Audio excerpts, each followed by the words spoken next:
What is going on, everybody? Happy Whiplash Wednesday. Happy New Comic Book Day. It's your boy, Brandon. Stefan.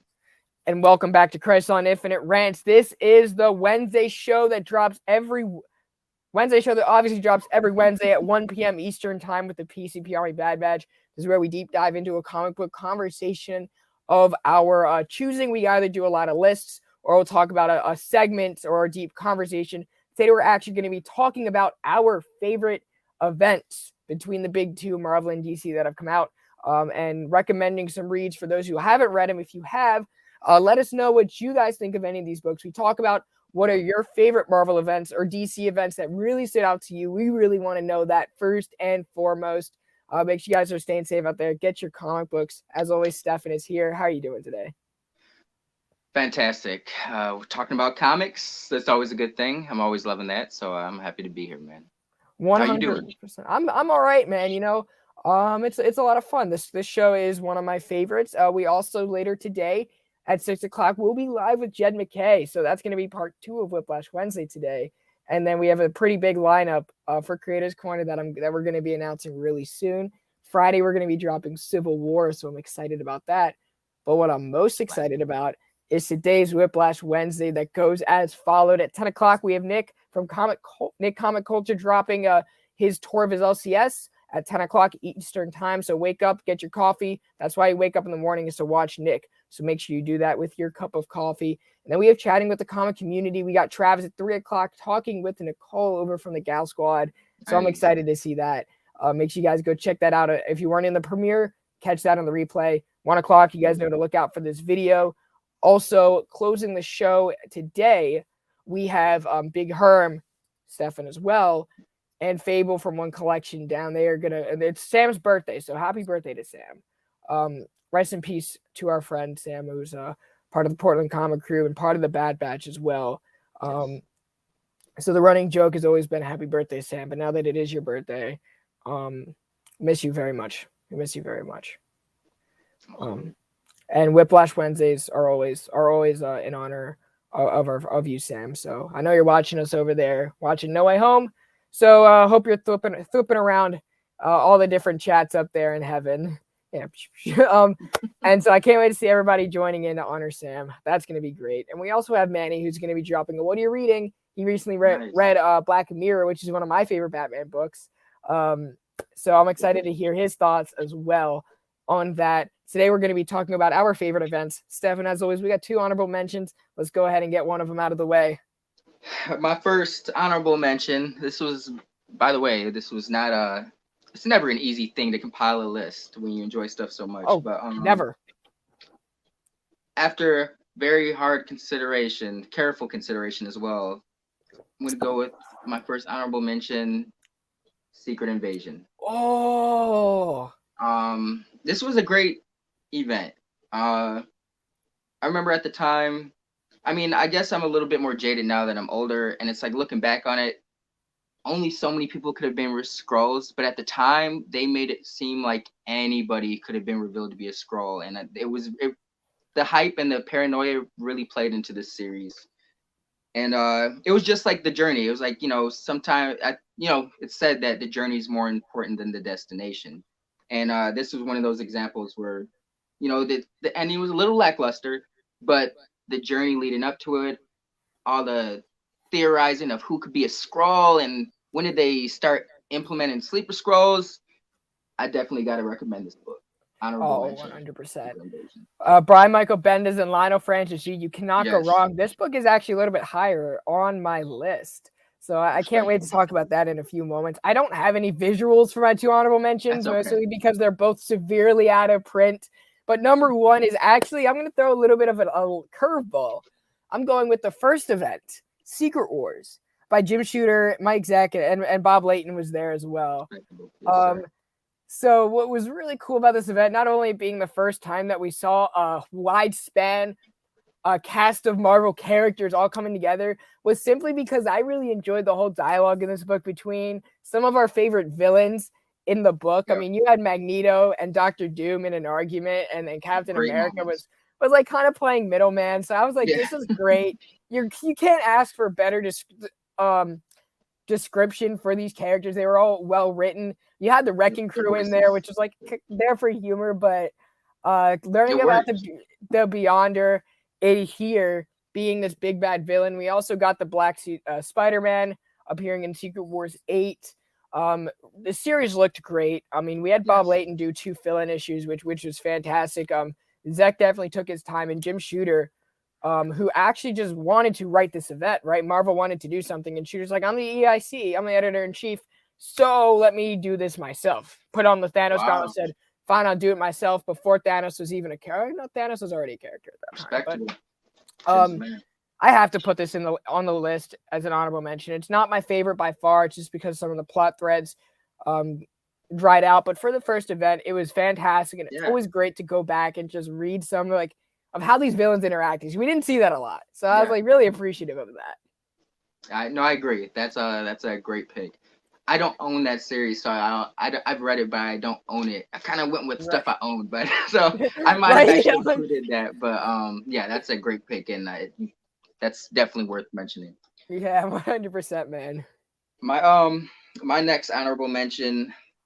This was hard. I do enjoy the story quite a bit, but I was trying to take into account while compiling this list things like how the energy was, how it made me feel, how were the tie-ins that went along with the overall series. Shit, if we're doing tie-ins, I gotta no tie-ins, but this is what made me decide on my list. Like, this event I'm gonna name might be better written than other events on my list, but like things like the tie-ins hindered what I'm about to bring up next. Secret Wars by Jonathan Hickman.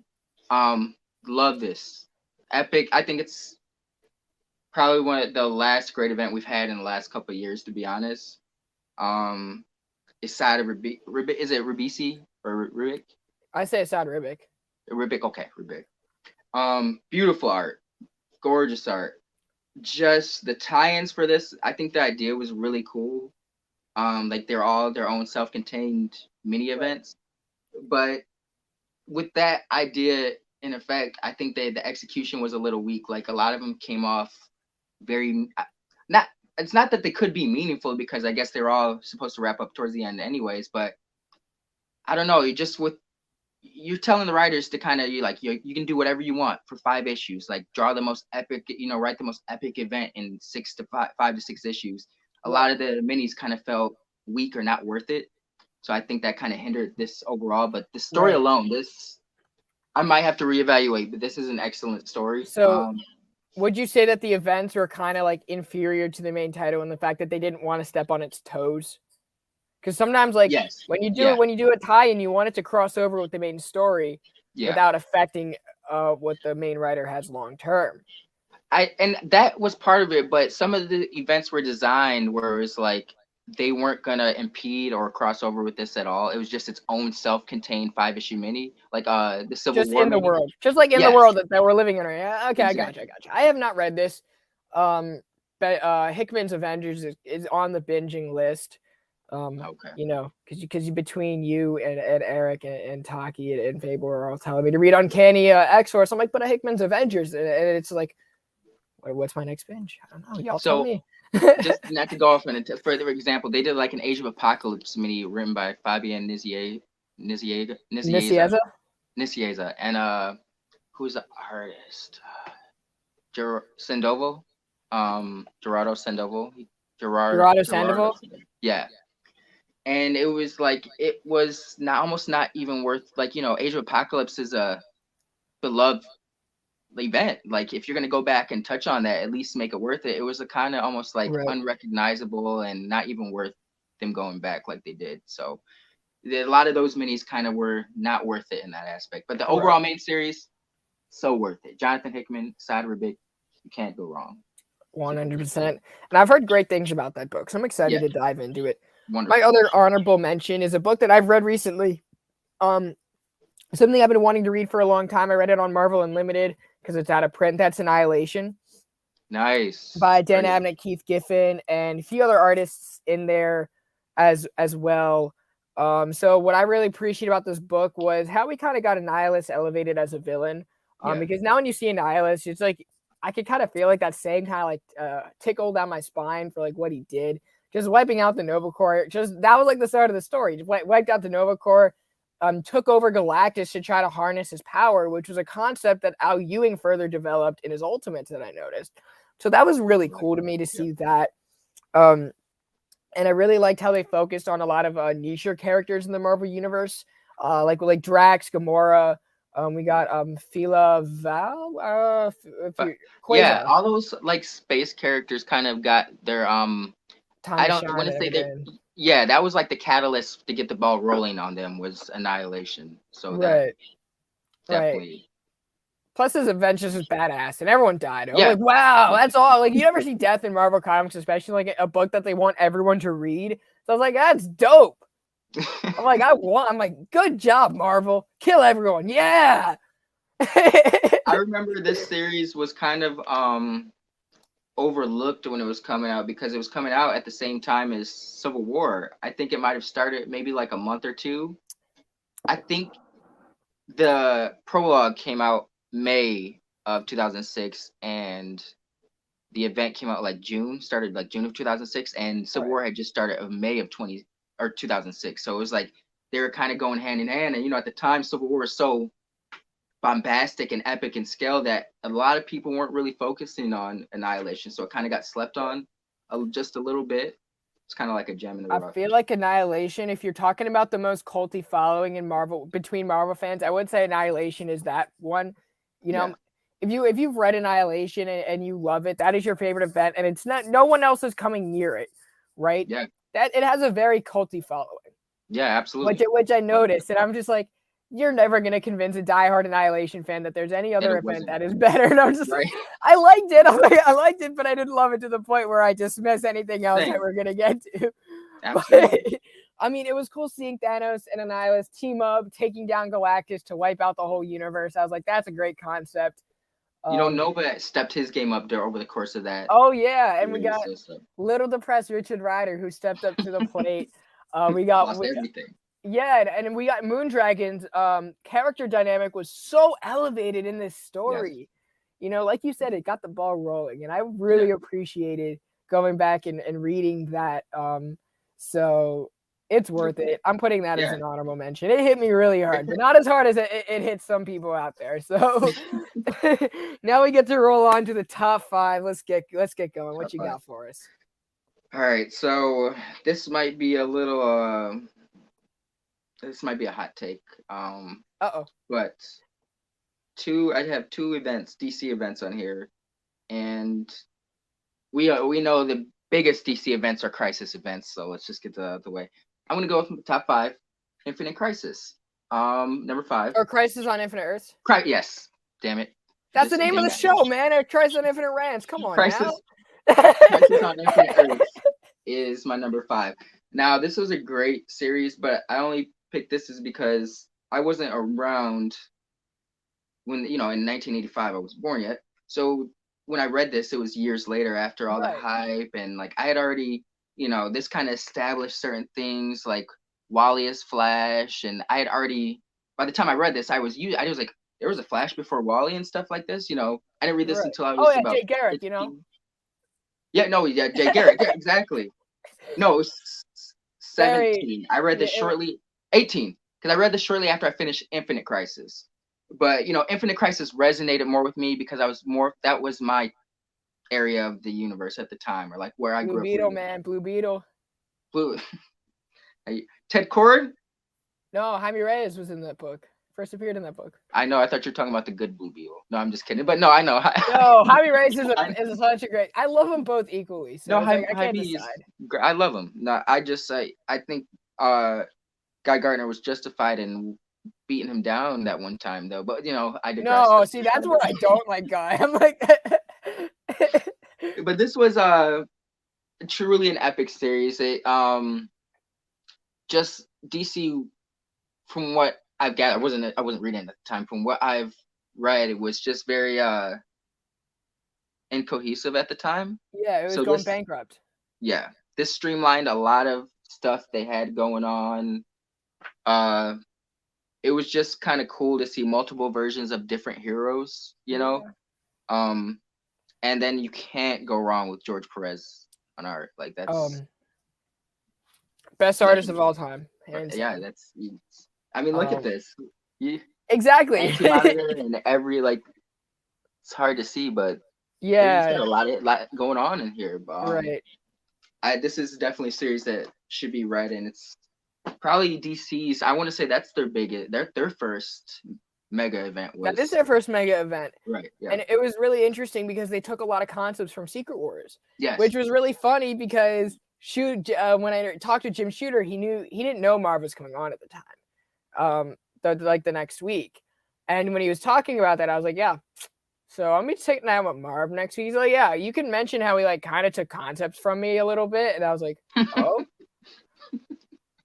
I was like, oh, we'll leave that go. But the thing about Crisis that I did learn from Marv when we discussed that, and if anyone has any questions about those two different conversations, check out those two interviews. You can just go to the Creators Corner tab on the YouTube channel, and you'll find it.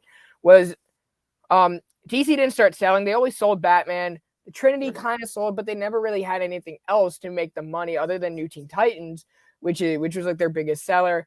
And no one really knew a lot of the characters in DC Universe because of the overshadowing of your main Justice League squad, just like your Trinity, with the exception of Hal Jordan, of course. Like Barry Allen wasn't selling, that's why he died. Supergirl wasn't really a character that people cared for at the time, so she died. And Marv really wanted to do was familiarize everyone with the index of the DC Universe, which is why you have Crisis, which involved everyone. But the biggest failure from that event in my eyes was the fact that DC as a company didn't evolve those characters. Is that what you guys get in the next Crisis event? Gotcha. Go back to your quarters, but no one cares about you anymore. And it was like bad because they don't like to talk about it, but they almost tried like another like line wide reboot almost 10 years later with 0 Hour. I think there was something after that, to be honest, but 0 Hour happened like 10 years after that. Then 10 years later, after 0 Hour, they had Infinite Crisis. But yeah, they've that's become their. It works though, like the whole breeding multiverse that works for DC. It's working in their favor now. I just want to see something a little different or something. It's like, just give me these. What are they doing when Darkseid's not here, or what are we doing when we're not dealing with Crisis on Infinite Earths? They're waiting for the next crisis. That's what it is. Yeah, it's like we're getting fat until we like see what's going on. Okay, then we're gonna get like our beach body ready. Yeah, good work. Now it's time to work out, guys. Oh, Syndrome's in town. Where's my super suit? Let's go now. But that book, I was considering putting it on my list because I didn't have as many DC books, but I left it off because I was like, I didn't like it, but there's more events to talk about. So we're gonna get into my number 5, which is actually going to be House of M. Any of these events in my top 5 could really be my favorite. I think it depends on the day of the week, but I'm going with House of M by Brian Michael Bendis and Oliver Coipel.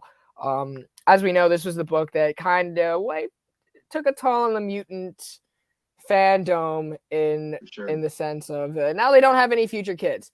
You kind of neutered like the X-Men, I would say. Yeah. Through Wanda.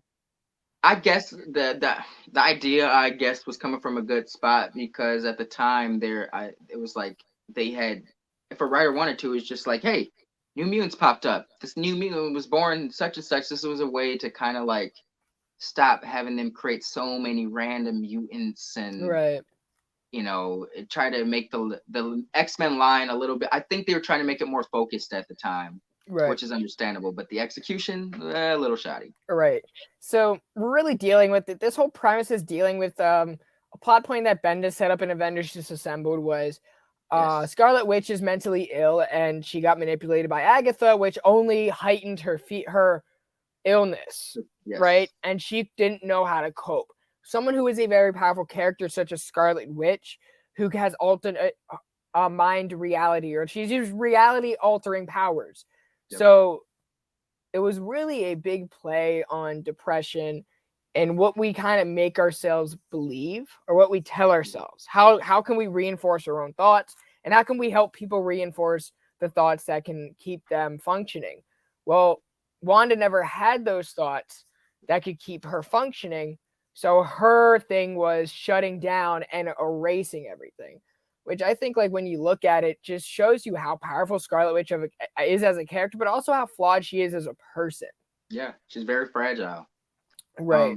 You talking about it now just made me think of it, but they borrowed a similar plot element from House of M for the movie Logan. Like, you've seen Logan? Yeah. Oh, everyone's seen Logan. Logan's like one of the Okay. better movies Of course. that they actually have. Easy.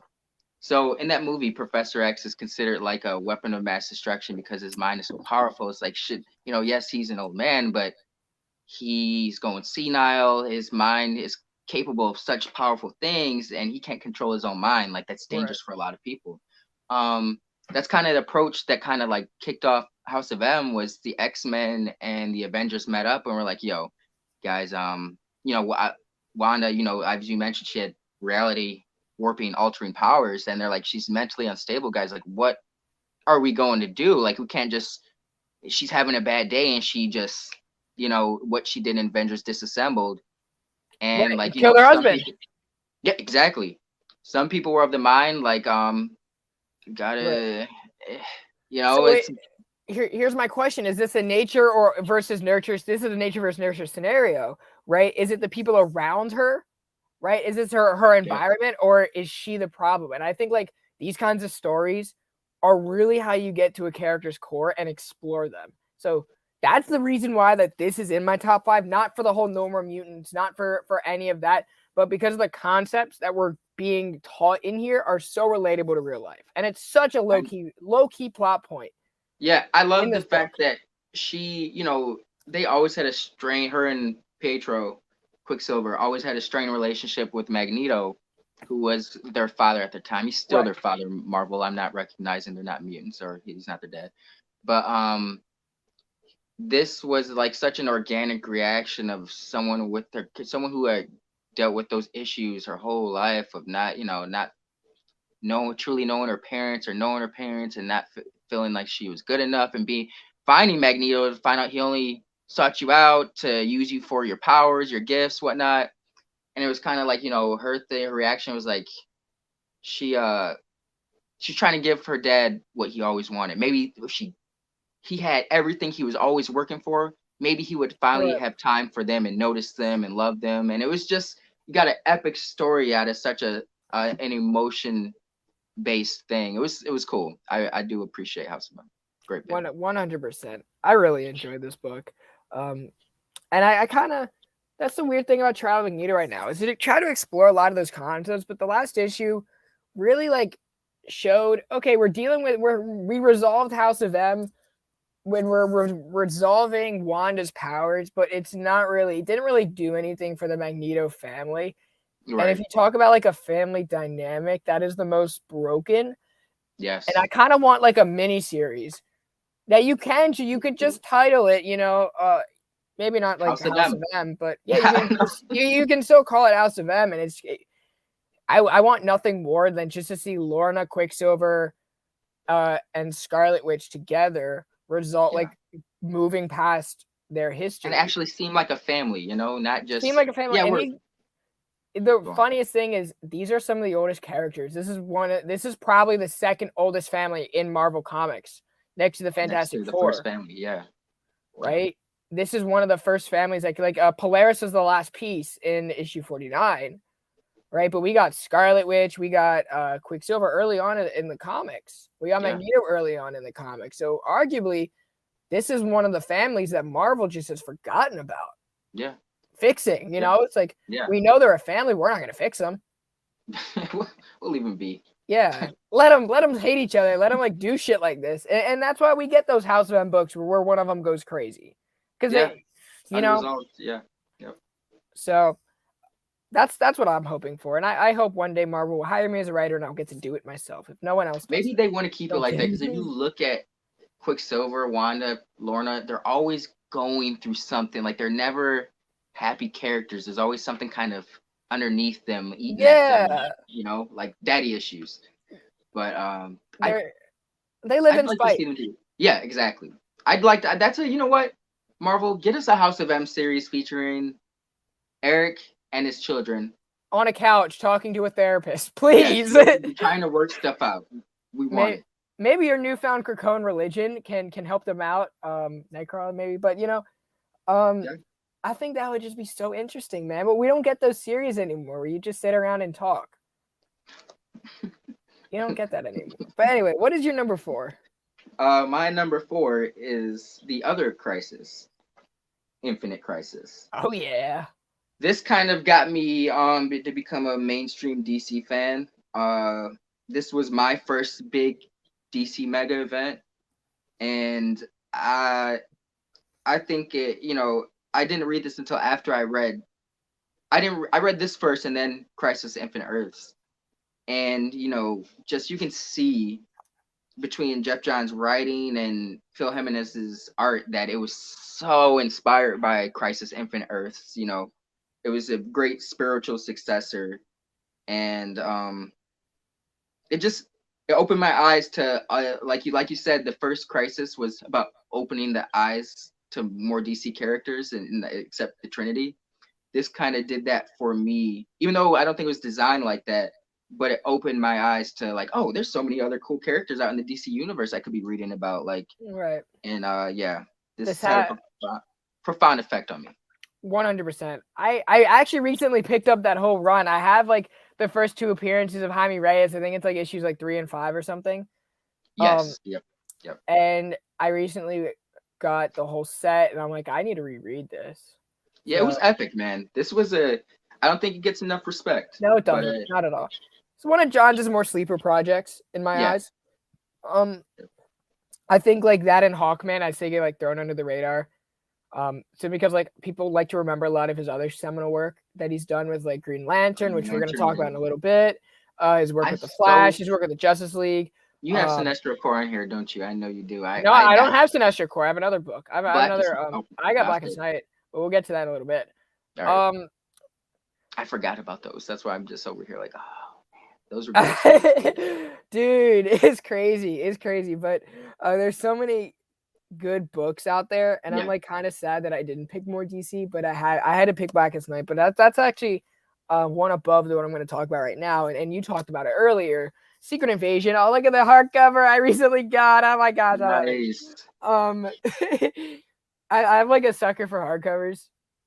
That's not sexual in nature, but I am a sucker for hardcovers. And kind of like you talked about earlier, just the suspense of reading this series coming out with the new Avengers and who's a Skrull, right? Because we thought, for the longest time, Elektra was a Skrull, and that kind of we thought for a long time like Elektra was killing people, right? But it turned out to be a Skrull.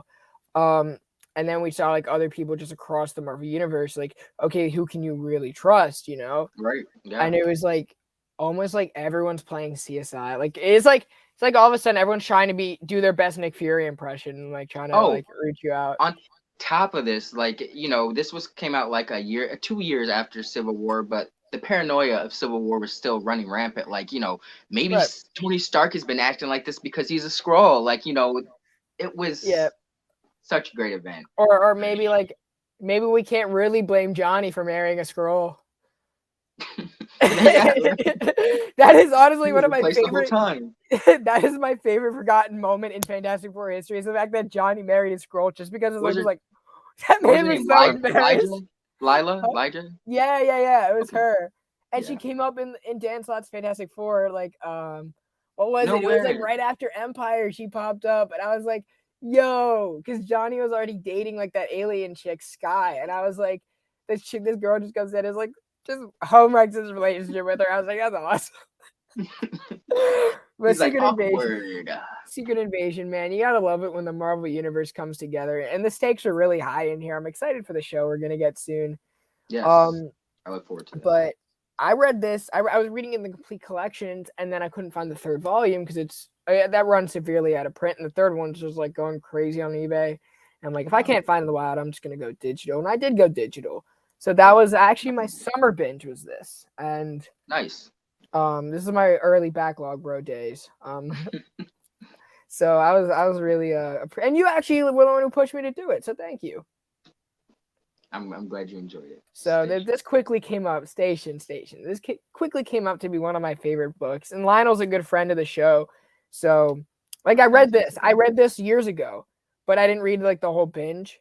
So I Right. definitely like appreciated this in Siege more because I had a buddy who I did karate with. He collected, and I read his books. He had them in floppies, and I read it, but I didn't really appreciate the history. I was like, let me just read a Right. standalone stories. But Right. Yeah. reading the whole With the experience context. was like, oh my god, this was Yeah. just the buildup alone would put this in Yeah. my top 5. I think this is one of the better buildups. The only other better Absolutely. buildup I've ever seen is going to be my number 1 pick. I'm curious. I think I might know what that is, but I'm curious to know what it is. Hey, don't spoil the show. We have a few more minutes I'm for not people to like help us out in the algorithm. And no, I'm kidding. What you Thinking got, of man? We in next the top picks. 3 for real for now. I'm going to go with a book we recently talked about, Civil War. Oh yeah, This was a monumental series for comics in general, event wise. It's something you kind of always wanted to see, but it would always kind of like heroes fighting heroes. But the concept always, it's like usually a hero runs into another hero. There's a misunderstanding. They squabble. They find out that they're on the same side. They end up working together towards the end to take out the bad guy. Usually oh that's yeah, how it goes. and it's usually Misunderstanding. Loki they take out for some reason. This would just took on a whole another scale. It was just like heroes versus heroes, villains versus heroes, heroes and villains versus heroes. It was just No one likes each other. no one. Yeah, it was a tense moment for comics. Um, this event, I not even I mean maybe I don't think it was intentional. Like unintentionally had ramifications spilling out throughout the rest of the Marvel universe for years to come. Right. You know, Even to the today. point. Yeah, even today, like we had Civil War II, which was not Devil's similar in Reign. concept. Devil's Reign, yeah, a lot of this stuff. This was such a giant, like, and the tie-ins for this, everything. Oh my This god. event made you want to read every tie-in, and every tie-in felt like it kind of mattered because it was like it. I don't know how to explain it. Like it had an organic effect on every title. So even though Ant-Man was off doing his own thing, Right. this event affected everything. So you instead of like them trying to tie into the main book, you could just use the idea of how that Oh, the idea affected Ant-Man's world. Like right. how does this law affecting Ant-Man or Right. Or this whole how thing? are some of our other characters reacting to this across the world? Because this is like a Exactly. worldwide issue if you're trying to Yeah. register superheroes.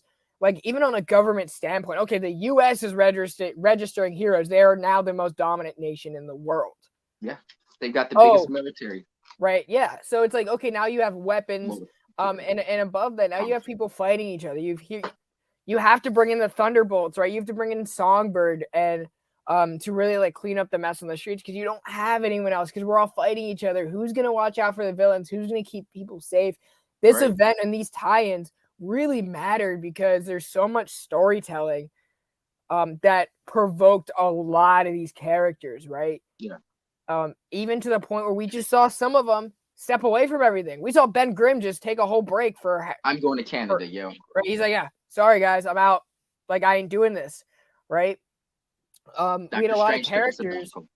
right? A lot of because we're so familiar with Marvel characters and the fact that we know who they are with their alias names, right? We know what they do during the day. This had a Right. lingering effect on that, Yeah.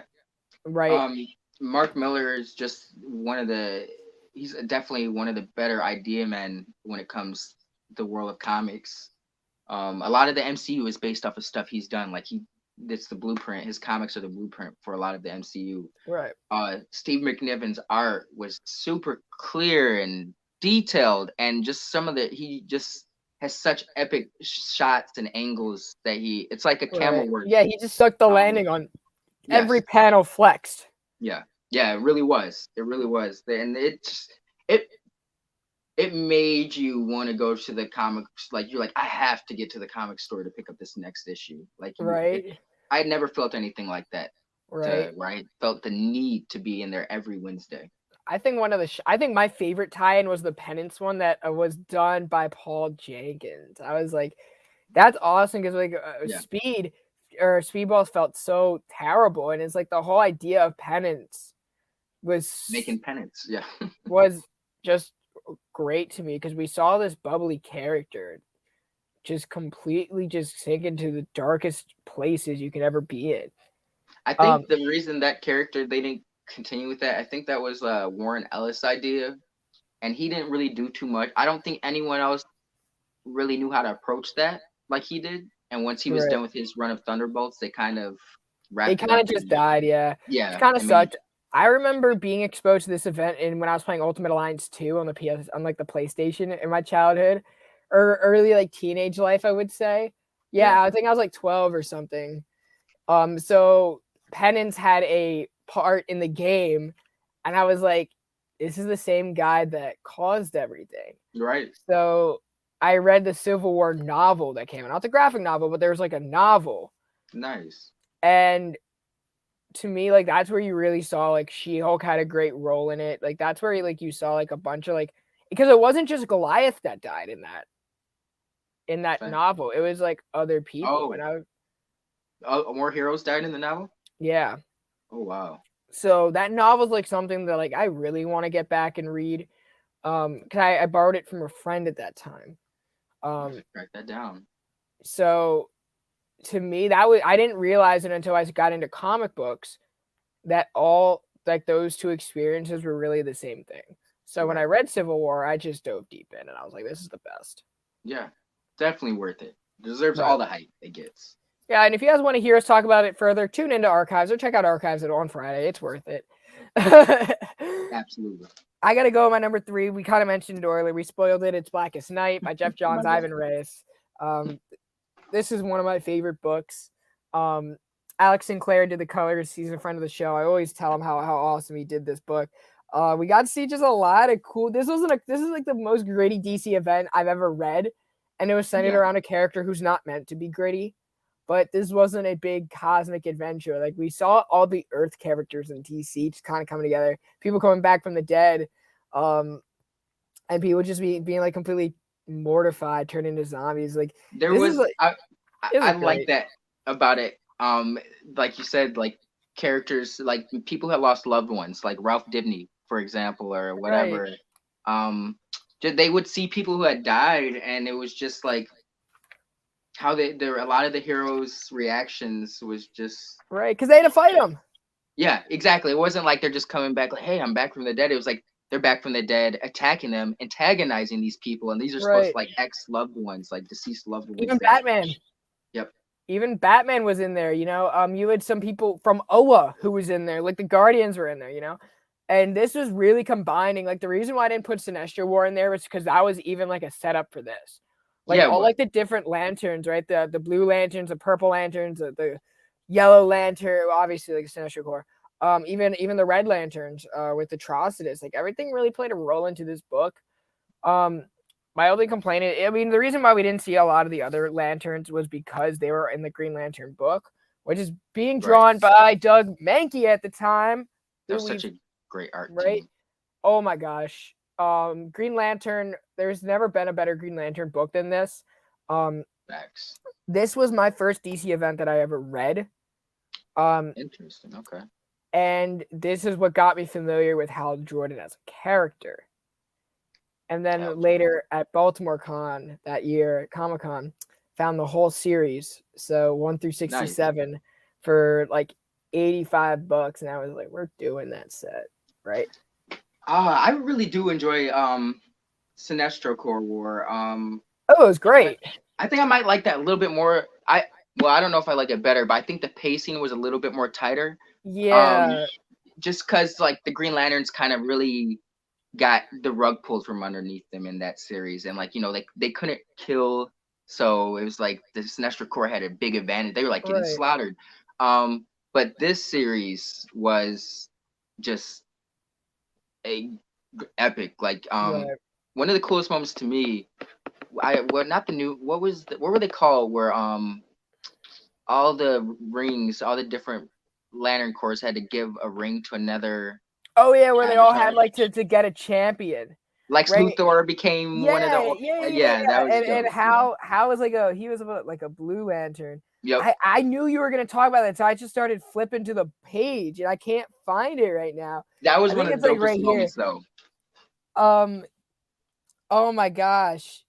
Yeah, I'm looking at it right now. This is I miss this book, and it's been a hot minute, dude. We even like see Deadman pop up in here. We see Hawkman, Right? Hawkgirl. Like you see everyone, and the fact that like we needed a champion, or we needed champions, like we needed villains to come together to fight the Black Lanterns was great. We had the White Lantern Corps, which Clark Kent was a part of. Wonder Woman was a White Lantern. Barry Allen was a White Lantern. Um, it was just amazing, you know, and Hal Jordan just leading the charge here. Yeah, Lex was an Orange Lantern. Who's Red? Oh, was that Red was, I'm that looking guy? at that right now. Sinestro was a White Lantern, Yeah. but I'll find it. Oh, here it is. Nope, that's Guy Gardner, the worst Green Lantern ever. Good Oh, joke. I'm so sorry. But yeah, I love it. Oh, here it is. Mara was a Red Lantern. So you have it right Oh, here. Murrah. Yeah, Aquaman's. Yeah, that was dope. Yeah. So you had Barry, I guess that's a Blue Lantern. Maybe my Blue. color Yeah. blindness isn't doing me right. You had Aquaman who had purple. Scarecrow was in there with the Yellow. yellow Yeah. lanterns. Yep. He was dope. Wonder Woman was the purple lantern. Compassion. Yeah, compassion. Yeah. So yeah, and Barry was a Blue Lantern because he's like so emotional. Hope. The glimpse of hope. The glimpse of hope that one day I won't create a flashpoint. Ah, sorry. I feel like that was almost like Jeff Johns. I don't want to say swan song. Maybe that's Doomsday Clock. What's a Doomsday Clock? Huh? But Huh? clock. Oh, gotcha. Yeah. It's sometimes it's a weird word if we say it. Sometimes you're able to hear it. Sometimes you're not. Yeah. It fades in and out. But I definitely think that was him at His peak. Yes. Yeah. Because after that came Flashpoint, which was a great series, but It was too editorially driven for me. I was like, it was no, absolutely. That's why I feel like Blackest Night was all Jeff Johns knew what he wanted to do, and it was fantastic. That's a great pick. But yeah, you said it perfectly. You said it. So for my number 2, we talked about this earlier. It was a little higher on your list, but House of M. Boom! This was my first Marvel event reading comics on a regular basis. Oh, no way. Yeah. I had just started reading Astonishing X-Men. I was just taking a chance on New Avengers, and I see this book come out. What caught you? I wasn't really into events and stuff like that, but what caught my eye was it said Astonishing X-Men New Avengers. So I was like, oh, let me flip through it. And it had like the same cast of characters of the 2 titles I was reading. Great art and the storyline. I'm a sucker for alternate universes, and I loved. I'd like to see it explored more, but I thought the world was cool. Like what I'd like to see, at the time, I was like, I'd like to see a world where Magneto won or mutants never had to go through what they went through. They were the dominating species of the Earth, Right. and Magnus was royalty. And Wolverine was like the head of Shield. There's a lot of cool ideas that were floating around with House of M. I'll bet how many events has Bendis does? I almost feel like events aren't his thing, but with this one, it's perfect. Like what was it? Avengers Assembled was his first big event. It was like minor. He had Secret Invasion, this Avengers vs. X-Men, Siege, and Civil War 2. And Marvel. I think it could have been a little bit longer, but I think for the most part, this is a perfect series. Like he answered all these questions. I think because I wanted to stay in the world a little bit longer, but I think that's Age of Ultron. Age of Ultron, yeah. But great series, fantastic art. It kind of got the ball rolling for the modern event craze that goes on to today, because this came out summer of 2005, and after that it was Civil War, then World War Hulk, Secret Invasion, Dark Reign. Like this got the modern event. Damn. What? Oh, I snubbed out World War Hulk in my time. That's a fair event, but there's definitely other events that way more because I feel like that was almost like a Hulk story that got turned into an event. The same way I feel like I know it's debatable, but I feel like War of Realms could have been A Thor confined to story, the Thor titles instead of right? making it a line-wide event. But what was crazy is I was considering putting War of the Realms in my honorable mentions. I just couldn't bring myself to do it, and I'm like, oh, but I really enjoyed World War Hulk more. Um, Oh, so I did. I really like World War Hulk. that was a great story. Great story. So yeah, and if you guys think that we snubbed any events, comment that down below as well, because I guarantee you there are a few snubs in these lists. Yeah, there's I so know we many great snubbed at books. least 5 titles. So, Yeah, but it's no weird because disrespect. no disrespect, but like also like some stories I was looking at, I'm like, Dark Phoenix Saga is not an event. Kingdom Come's not an event. Identity Crisis is not an event. So I'm like, Yeah, it's almost like what in my mind constitutes an event, and it's like, right. well, does it have a lasting impact? Does it tie into other These stories? the books I've chose were kind of based off like the criteria you just named, but like how these books made me feel as they were coming out, or how I Right, read them. Like the excitement level. So right, right. there's So, so many other great books though. oh yeah, 100%. Like to me, like there's a difference between just like a big story arc and an event. Like, Right. right now Marvel is trying to pass off every Jason Aaron book as an event. Like what is it? Like the Khonshu takeover thing with I'm like, I thought it wasn't an event. That The was a Moon Knight. story. That was Like a that wasn't storyline. an event. They hyped it up though. Yeah. Heroes Reborn wasn't an event to me. It was just a story. I don't consider Heroes Reborn an event at all That's what whatsoever. they're doing though. That's what I'm saying. That Like Heroes Heroes Reborn by Reborn. Jason Aaron. You It could know, no, that could have been a storyline in the Avengers main title that he's writing right now. Just the storyline could have been. It could have been called right? Avengers Heroes Reborn. Like it just the arc is Yeah, called yeah, Heroes yeah. Reborn. But Like even you know, Miles's Clone Saga to me, that's not an event. The Clone Saga, Spider-Man's Clone Saga is not an event to me. an event, why maybe some would constitute it as a mini event, but event to me is something that is supposed to affect the entire Right, line. right. It's like drop everything and read Yes. kind of scenario, you know. Yeah. Which leads me to my number 2, drop everything and read. We talked about it earlier, so we're gonna touch it again. Civil War. I'm not gonna say too much because I kind of talked a little bit about that, but I'm very fond of it, as you guys can Yeah. tell. Check out Archives on Friday. It's worth it. We can't say everything that we can't shared say about here. this story. We already said it, you know. Yeah, So it's you you'll want see it more in the archives. of our more deeper thoughts into like a lot of the character moments and really looking Exactly. back at this series, the dialogue was so fitting and every character was written exactly to their character, right? So for Mark Millar, like you said, he is one of the most underappreciated writers, especially at that time. And I still think he's one of the more underappreciated writers because of how technical he is. And it's like, do you write a character for fan service or you write it because they're true to that character? And everything was true to that character. One of the biggest moments was the fight between Punisher and Captain America. His Cap to me was a little bit more aggressive than the Cap I envisioned. I feel like because he was running Ultimates at the time as well. Yeah, but he was also provoked by Maria Hill from jump. So I was like, I get it. I think that was a misunderstanding because she was pretty much telling him like, this is gonna happen. We don't want to fight you guys, but this is the law. Like but I have an she was armed force that's coming through the doors right now to take you down. I was like, I don't think she was trying to intimidate him, but she wasn't. Because he asked, he was like, "Yo, so how do you intend to take these heroes down?" And she's like, "Well, we've been training, and now comes the squad."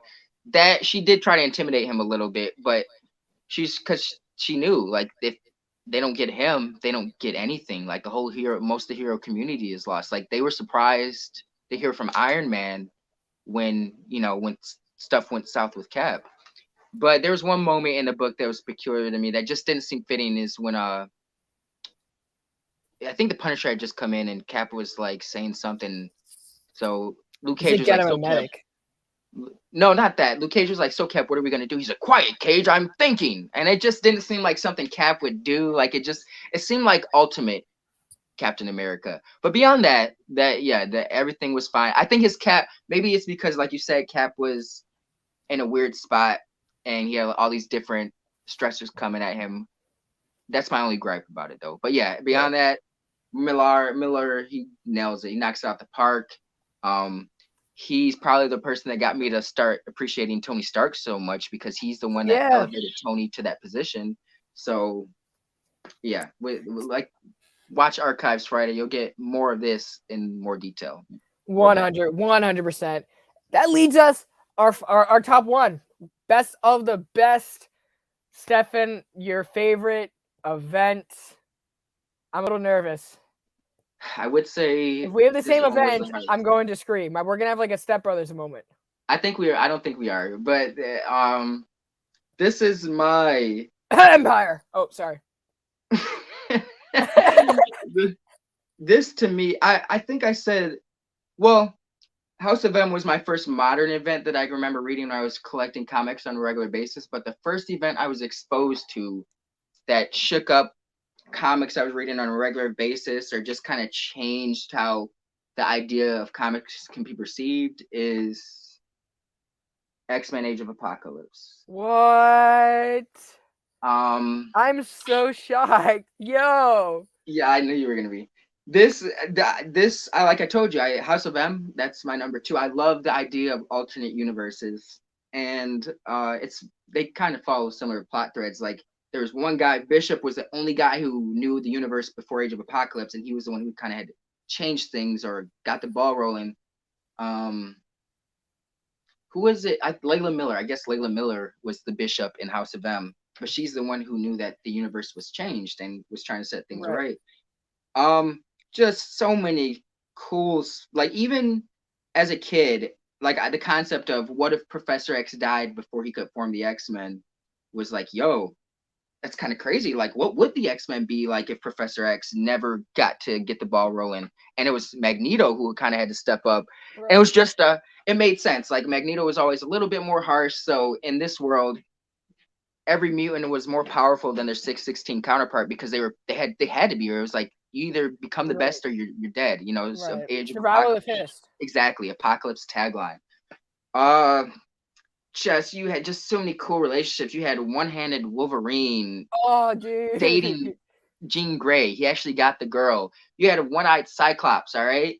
And the reason Wolverine had one hand and Cyclops had one eye is because they got into a fight, and Wolverine got a claw into Cyclops' eye, but in the process, he somehow took off Wolverine's hand.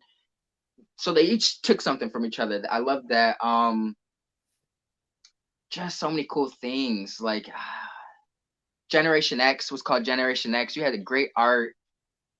Nightcrawler was super badass in this series because he's like, he wasn't the religious guy we're used to. He's kind of like a mercenary type stuff. So with his power set, he's deadly. He's teleports. He's a swashbuckler.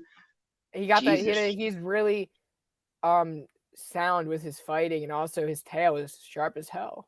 Yeah, that too. Yeah. Oh, that's the one thing the movies did really well. That's one thing the movie really showcase how. Yeah, that opening scene, X-Men 2, the White House scene. But we talked about earlier, Magneto and his relationship with his kids. In this world, we actually see a healthy relationship between Magneto and his kids. Like he was there to raise them. Right. Quicksilver was like his second in command in running the X-Men. It was just so many weird dynamics going on, but it was just so cool at the same time. And I love my X-Men when their backs are against the wall, and the odds got nowhere else to go. Exactly. And that's what this whole world was. The X-Men were kind of fighting in a bleak, like no matter what they did, it really kind of amounted to nothing, but they were still in that good fight. And yeah, that's absolutely my favorite mini event or event storyline. Yeah. That's awesome. It's so funny you said that, because when you said an older event, I thought we were gonna have the same pick. Now, when I was getting into comic books, the first book that I was ever given was by my uncle, and it was Captain Marvel 34, the first appearance of Nitro, Death of Captain Marvel. Actually, this is where Nitro exposed him to the cancer that ended up killing him. Right. Yeah. And so that was written by Steve Englehart, drawn by Jim Starlin. So when I got to the comic book store, when I went, I just started. That was the first writer I was familiar with, so I just started picking up his work. That led me down the Infinity Gauntlet. That was like Blackest was my first DC event. Infinity Gauntlet was my first Marvel event, but I read it in the right reading order accidentally. So I started with Mhm. Silver, I was always into Silver Surfer. When I started reading comic books, I started at Awesome Con and I started in the dollar bins. And I still picked up like a few Silver Surfers in the dollar bins at that time from that era. And that's where I was like, okay, I'm already familiar with this book because I just got it signed, by Starlin. And so when I was continuing my comic journey, I was just reading like through Silver Surfer. I eventually read into the the Avengers crossovers and all that. So Thanos Quest, which was part of the Silver Surfer line, starting in issue 34, really was like that whole setup. We're building up to Thanos, and then we got the Infinity Gauntlet. Then we later have Infinity War, followed by Infinity Crusade. And that was honestly so enjoyable to me. So, and this is like before Infinity War came out. This is right before we really saw Thanos' character getting pushed. I really Nice. liked Thanos as a villain simply because he represented. I always like when our characters represent more than their surface value.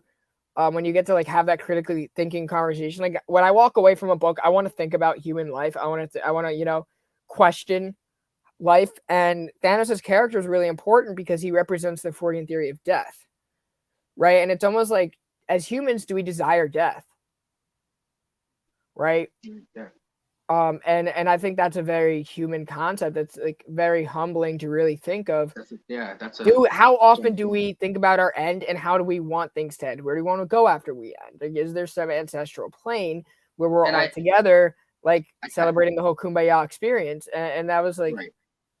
and how far do we go to achieve our goals, no matter how messed up they are?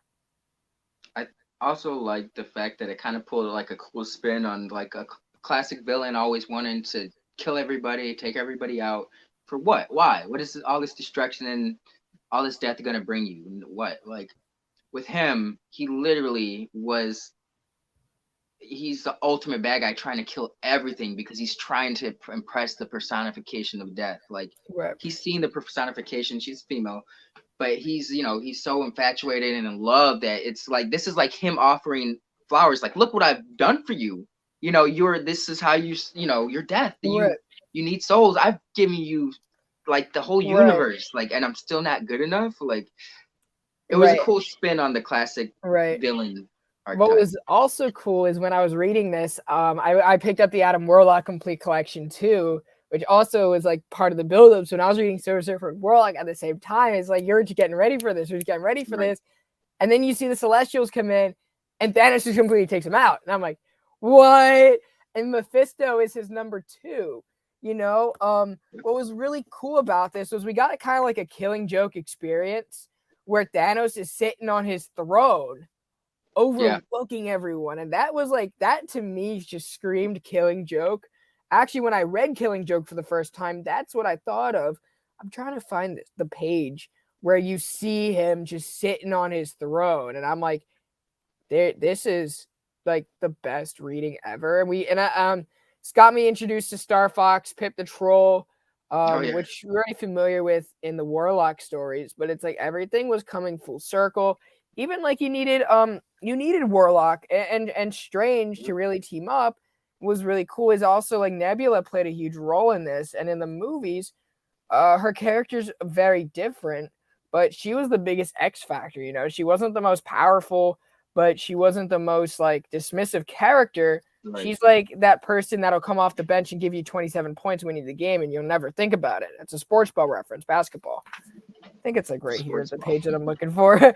So to me, like, it's like Thanos is like defeating a lot of people. Even like Mephisto is like kind of bowing down to him. And Mephisto's a big villain in and of itself. Absolutely. The covers are great. Art by Ron Lim, and Perez, who did the first issue. So talking about a Perez book.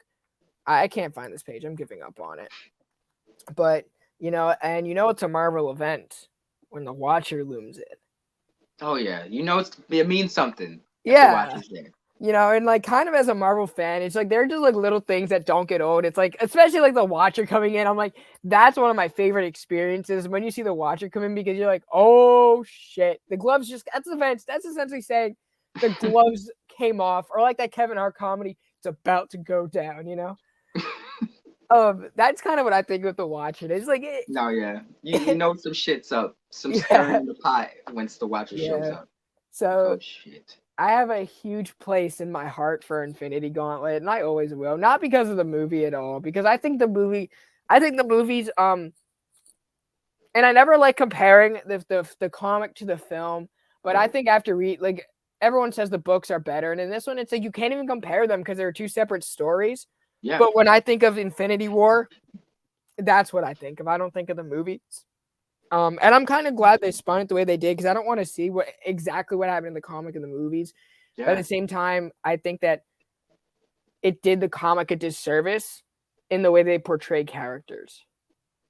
I could see that. I could You see know, that. like I'm not unhappy about it, but I think like it gives people the wrong idea. I think when you look at how people envision Thanos today, right, is completely different from his true purpose in the world. See, but that's a thing. That's a tight, that's delicate ground to traverse. Just because Marvel got a lot of flags for your villains that they're just evil. They don't have any motivation, so you don't care. It's hard to they don't you don't you want it's a good story point or it's a good movie when you can kind of see from From everyone's the perspective. villains, yeah. Yeah, like oh, you know what? Thanos like kind of makes a good point. Is he necessarily do? He's being a dick, but I mean, if he's kind of he's doing it for the greater good. How he's going about it was flawed, but it was I can follow your thought process. yeah, exactly. Well said. And that's Cobra Kai is really that's the show that really is like I can see everyone's perspective, and you guys are all equally terrible people, but but you know, other than like Infinity Gauntlet, there's just so many other good events out there. Like I'm looking at my collection right now. I'm looking at Age of Ultron. I'm looking at Messiah Complexes right in front of me right now. I almost had named that one. That was we're gonna have to do another top five, another top five more events we've enjoyed. Yeah, the 6 to 10 list, you know. Yeah. Because Messiah Complex was so just bombastic, and I was looking at it the other day, and I was like, "Yo, I've never liked the Summers family more, just because Cyclops is irrelevant to this story, and we see Hope in like we see Rachel in here, we see Corsair in here. This was yeah. we I'd like to see them do something similar to that X-Men line again. yeah. Complex. Sylvester freaking drawing Beast. I was like, I don't think we've seen a better Beast design, you know. So I really, Is that I the really last Sylvester comic or the no, last he X-Men did comic Hulk with Jason Aaron. No, X-Men though. The Oh last yeah, X-Men issue. Okay, dang. yeah. 2007, 8. Yeah. I don't know. It's like it's underneath a bunch of books right now, so I'm not gonna get it out. Check. Anyway, you guys, thank you so much for tuning in to the show today. This is our top 5 events. If you guys had an event that was similar, comment it down below. I know Bryce was saying how the Invincible crossover was an event. I'm like, it doesn't count. But if you guys want to count it, go for it. And let's get ready to head over to Travis at 3 o'clock. And then we will be back over here 6 o'clock for Jen McKay, which is going to be really exciting. Take care, everybody. Let's get this roll call going. For some reason, my StreamYard is messing up. Let's get that roll call. Where are the PCP Army Bad Batch? I know you're here, so let's get another pound.